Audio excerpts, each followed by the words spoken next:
జగన్మోహన్ రెడ్డి 2024లో ఓడిపోయిన దగ్గర నుంచి కూడా ఒకటే లక్ష్యంగా పెట్టుకున్నాడు.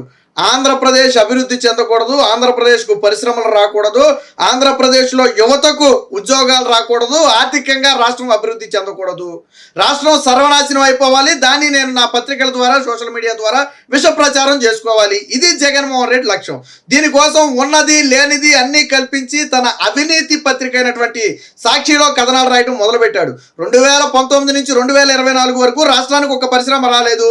2014 నుంచి 19 వరకు అనేక పరిశ్రమలు వచ్చాయి. కియా లాంటి అనేక పరిశ్రమలు, హీరో లాంటి, సుజుకి లాంటి, ఫాక్స్కాన్ లాంటి అనేక వేలాది పరిశ్రమలు రాష్ట్రానికి వచ్చాయి. చిన్న పరిశ్రమ, పెద్ద పరిశ్రమ వచ్చాయి. యువతకు ఉపాధి లభించింది. 5.13 లక్షల ఉద్యోగాలు కల్పించారు అని చెప్పి గతంలో జగన్మోహన్ రెడ్డి గెలిచిన తరువాత ఆర్థిక శాఖ మంత్రి బొగ్గనే అనుకుంటా అసెంబ్లీ సాక్షిగా లిఖితపూర్వకంగా ఒప్పుకున్నాడు. మరి 2019 నుంచి 24 వరకు జగన్మోహన్ రెడ్డి ఎన్ని ఉద్యోగాలు ఇచ్చాడు? ఉద్యోగాలు అంటే వాలంటీర్ ఉద్యోగాలు, సచివాలయ ఉద్యోగాలు కాదు. ఐటీ కంపెనీల ద్వారా ఎన్ని ఉద్యోగాలు ఇచ్చాడు అంటే 0. జగన్మోహన్ రెడ్డి హయాంలో కంపెనీలే రాలేదు అని నేను చెప్పడం కాదు. మీరు గుండె మీద చేసుకుని చెప్పండి. జగన్మోహన్ రెడ్డి పాలనలో 2 కంపెనీలు వచ్చాయని ఏదైనా 2 కంపెనీల పేరు మీరు చెప్పండి. చెప్పే దమ్ముందా? చెప్పగలరా? ఏ వైసీపీ నేత అయినా ఇదిగో మా హయాంలో వచ్చినటువంటి అతిపెద్ద కంపెనీ ఇదిగో ఇన్ని వేల ఉద్యోగాలు ఇచ్చాం, ఇదిగో ఇన్ని వేల కోట్ల పెట్టుబడి పెట్టారు, ఇదిగో రాష్ట్రానికి ఇంత ఆదాయం వస్తుందని ఎవరైనా చెప్పగలరా? చెప్పలేరు. ఆ రోజు కియా పరిశ్రమ రాష్ట్రానికి తెస్తుంటే కూడా జగన్మోహన్ రెడ్డి అడ్డుకునే ప్రయత్నం చేశాడు. కియా ముందు ధర్నా చేశాడు. అది ఇతర దేశాల్లో ఎత్తేసిన పరిశ్రమ చంద్రబాబు నాయుడు తీసుకొస్తున్నాడు అని విజయసాయి రెడ్డి లాంటి వాళ్ళు కూర్చారు. ధర్నా చేయడమే కాదు, నేను వచ్చిన తర్వాత భూములన్నీ కూడా తిరిగి ఆ రైతులకు ఇచ్చేస్తానని చెప్పి జగన్మోహన్ రెడ్డి అప్పుడు మాట్లాడిన మాట మనందరికీ తెలుసు. తర్వాత సిగ్గుశరం వదిలేసి మళ్ళీ చంద్రబాబు గారు ప్రారంభించిన కియా ఫ్యాక్టరీని సిగ్గుశరం వదిలేసి ప్రారంభించినటువంటి చరిత్ర వైసీపీది. సరే, రాష్ట్ర ప్రజలకు అన్నీ తెలుసు అనుకోండి. ఇప్పుడు మరొకసారి తన సాక్షిలో విషయం చెప్పడం మొదలుపెట్టాడు జగన్మోహన్ రెడ్డి. ఏంటి? అమ్మో ఏపీక వద్దు బాబోయ్ అంటూ ముఖం చాటేస్తున్న ఐటీ అనుబంధ సంస్థలు అంట. చంద్రబాబు గారు ప్రమాణ స్వీకారం చేసి దాదాపు నెల రోజులు కూడా గడవల, 24 రోజులు 23 రోజులు అవుతుంది. మరి ఇంతలోనే చంద్రబాబు గారికి భయపడి కంపెనీలు పారిపోతున్నాయని రాశాడు అంటే రాష్ట్రం మీద విషం చెమ్మటం కదా ఇది. ఇప్పటి వరకు ఈ 20 రోజుల వ్యవధిలోనే ఒక పరిశ్రమ ప్రతినిధులు చంద్రబాబు గారు సంప్రదించారు, ఒక 2 పరిశ్రమల ప్రతినిధులు నారా లోకేష్ గారిని సంప్రదించారు. ఆల్రెడీ స్వీకారానికి రావడం జరిగింది.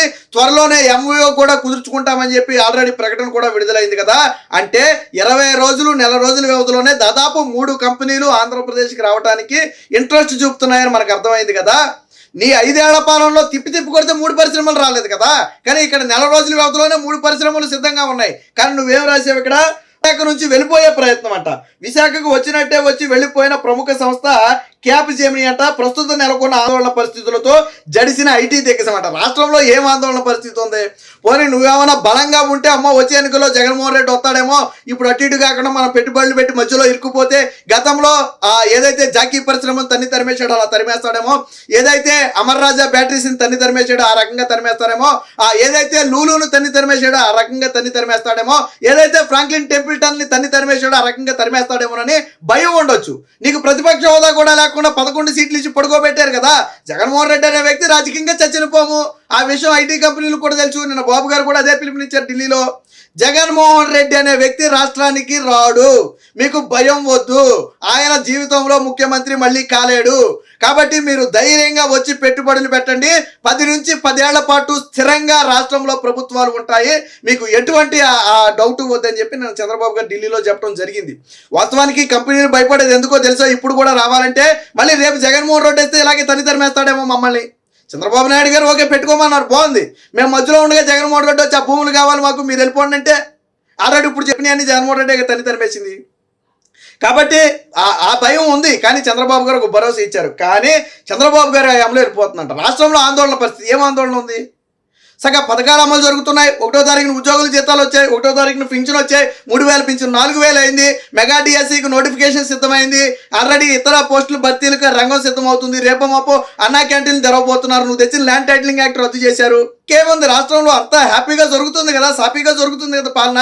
నువ్వు ఉన్నప్పుడు అంటే అధికారుల మీద బెదిరింపులు, దాడులు, లేదా ప్రతిపక్షాల మీద దాడులు, రోజు జేసీబీలు వేసుకెళ్ళిపోవటం అలా ఏమీ లేదే. ఎవరి పనులు వాళ్ళు ప్రశాంతంగా చేసుకున్నారు, ఎవరి వ్యాపారాలు వాళ్ళు ప్రశాంతంగా చేసుకున్నారు. రాష్ట్రానికి రావాల్సినవి రాష్ట్రానికి వస్తున్నాయి. ఒక పక్క కేంద్రంతో సహకారం తీసుకున్నారు, మరో పక్క ఆల్రెడీ ఇప్పుడు తెలంగాణ సీఎంతో ఆల్రెడీ ఈరోజు భేటీ జరుగుతుంది. రాష్ట్రానికి రావాల్సిన ఏదైతే విభజన హామీలోనే వాటి మీద మాట్లాడుతున్నారు. అంతా బాగుంది కదా, మరి ఏ ఆర్థిక పరిస్థితి ఏ పరిస్థితులు బాగాలేదని కంపెనీలు వెళ్ళిపోయాయి. నీలాంటి వాడు ఉంటే కంపెనీలు వెళ్ళిపోతాయి, కానీ చంద్రబాబు గారు లాంటి వాడు ఉంటే కంపెనీలు వస్తాయి అనడానికి ఉదాహరణ 1000 కోట్లతో చెన్నైలో డెవలప్మెంట్ సెంటర్ ఏర్పాటంట, 5,000 మందితో ఉద్యోగాలట. ఇది తరలిపోవడానికి టీడీపీ అరాచకాలే కారణమట, వరుస దాడులతో బెంబేలెత్తిపోయినట. ఈ పరిశ్రమ మీద కానీ ఈ పరిశ్రమకు చెందిన ప్రతినిధుల మీద కానీ టీడీపీ దాడి చేసినట్టుగా ఎక్కడైనా ఒక ఆధారమైనా ఉందా? నీ రోత పత్రికలో, అవినీతి పత్రికలో సిగ్గు లజ్జ వదిలేసినటువంటి నీచమైన సాక్షి పత్రికలో రాతలు తప్ప ఎక్కడైనా సరే నిజంగా ఎక్కడైనా ఒక దాడి జరిగిందా? ఒక పరిశ్రమ వెళ్ళిపోయిందా? అసలు ఏ పరిశ్రమ నువ్వు ఉన్నప్పుడు వచ్చిన పరిశ్రమలు లేదు వెళ్ళిపోవడానికి. చంద్రబాబు గారి హయాంలో వచ్చిన పరిశ్రమలు నీ హయాంలో వెళ్ళిపోయాయి. నీ హయాంలో పరిశ్రమలు ఎక్కడొచ్చాయి వెళ్ళిపోవడానికి? అంటే ఒకటే లక్ష్యం. ఇలాంటి వార్తలు చూసి ఏం చేయాలంటే ఇతర పరిశ్రమలు భయపడాలి. ఒకవేళ రాష్ట్రానికి రావాలనుకున్నాయనుకో పరిశ్రమలు ఎవరైనా చంద్రబాబు గారు విజ్ఞప్తి చూసో లేదా రాష్ట్రంలో ఆ పెట్టుబడుల ఆకర్షణ మీదో ఏదో ఆధారపడి రావాలనుకున్నాయనుకోండి, జగన్మోహన్ రెడ్డి రాసే ఇలాంటి నీచమైన పనికి మాలిన దిక్కుమాలిన రాతల వల్ల ఆ కంపెనీలు కొంత సందిగ్ధంలో పడతాయి. నిజంగా రాష్ట్రంలో ఇలాంటి పరిస్థితులు ఉన్నాయేమో అనే ఒక భయభ్రాంతులకు గురి చేయాలనేది ఈ సాక్షి ప్రధాన ఉద్దేశం. గతంలో కూడా చూడండి, కరెక్ట్గా పెట్టుబడుల సదస్సు జరుగుతున్న సమయంలో జగన్మోహన్ రెడ్డి అడ్డుకోవడానికి విశ్వ ప్రయత్నం చేస్తే ఆ రోజు ఎయిర్పోర్ట్లో అడ్డుకున్నారు. ఎయిర్పోర్ట్లో అడ్డుకున్నందుకే ఓ తెగరంకిలేసేసాడు, మీరు కాబోయే సీఎం అడ్డుకుంటున్నారని చెప్పి ఓ ఎగిరెగిరి పడ్డాడు. తర్వాత ఏమైంది? తర్వాత ఈడ్చుకొట్టారు ప్రజలు. సరే అయితే అయ్యేవేమో ముఖ్యమంత్రి, తర్వాత ఏమైంది? ఈడ్చుకొట్టారు. అంటే రాష్ట్రానికి పెట్టుబడులు రావడం జగన్మోహన్ రెడ్డికి ఇష్టం లేదు. ఈయన హయాంలో పెట్టుబడులు సదాలు జరిగాయి, మనం చూసాం. నూడిల్స్ బండును లేకపోతే ఆ యూట్యూబ్లో వీడియోలు చేసుకునే వాళ్ళని లేదా ఆ ఐప్యాక్ సిబ్బందికి కోట్లేసేసి కూర్చోబెట్టి వాళ్ళ ప్రతినిధులు అంటే పాపం వాళ్ళ బుద్ధి అడగపోతే భోజనాల దగ్గర కోటేసుకున్నారు. భోజనాల దగ్గర అసలు బుద్ధి బయటపడిపోయింది. ఇప్పుడు రోడ్డు పక్కన ఏదో బెచ్చగాడిని తీసుకొచ్చేసి ఆడు సూట్ వేసి కూర్చోబెట్టినా ఆ టయానికి ఏంటంటే ఆ బుద్ధి బయటకు వచ్చేది. అలాగే ఇక్కడ కూడా జగన్మోహన్ రెడ్డి ఏదో పెట్టుబడిదారులు అని చెప్పి పాలనలు తీసుకొస్తే ఆ బుద్ధులు బయటపడ్డాయి. కాబట్టి జగన్మోహన్ రెడ్డి పాలనలో కంపెనీలు పారిపోయాయి తప్ప తెలుగుదేశం పార్టీ హయాంలో కాదు. ఫలితాలు వెల్లడైనప్పటి నుంచి కూడా విధ్వంసాలేనంట. మేము ఫలానా వాళ్ళ తాలూకు అంటూ వాహనాలపై పేర్లు రాసుకున్నారంట. అసలు అంటే వాహనాల మీద పేర్లు రాసుకున్నంత మాత్రాన దాడులు చేయాలని లేదు.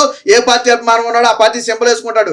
మీరు గతంలో నేను పులివేంద్ర ఎమ్మెల్యే తాలూకు కానీ లేదా రాష్ట్ర ముఖ్యమంత్రి తాలూకు కానీ ఆ గతంలో మీ వైసీపీ నాయకులు కార్యకర్తల బళ్ళ మీద రాసుకోలేదా? అసలు ఈ సంస్కృతికి తెరదీసిందే ఒక రకంగా చెప్పాలంటే మీరు మీ కార్ల మీద రాసుకుని సిద్ధమని ఈ రకరకాలుగా రాసుకున్నది. అసలు ఈ సంస్కృతికి తెరదీసిందే మీరు, గతంలో ఎప్పుడూ లేదు. కాబట్టి జగన్మోహన్ రెడ్డి ఇంటెన్షన్ ఏంటనేది ఈరోజు ఈ అసత్య వార్త ద్వారా అర్థమైపోయింది. రాష్ట్రంలో పెట్టుబడుల వరద పారటం ఖాయం. ఇప్పటికే 3 కంపెనీల ప్రతినిధులు అటు చంద్రబాబు గారితో ఇటు నారా లోకేష్తో సంప్రదింపులు జరిపారు. త్వరలోనే ఎంఓయూ కుదుర్చుకోవటమే కాకుండా 2 ఏళ్లలో పెట్టుబడులను రాష్ట్రంలో పెట్టే విధంగా ఆల్రెడీ సూచనప్రాయంగా అంగీకారం కూడా జరిగింది. ఇక జగన్మోహన్ రెడ్డి రాసే ఈ అసత్య వార్తలను ఎవరు కూడా నమ్మాల్సిన అవసరం లేదు.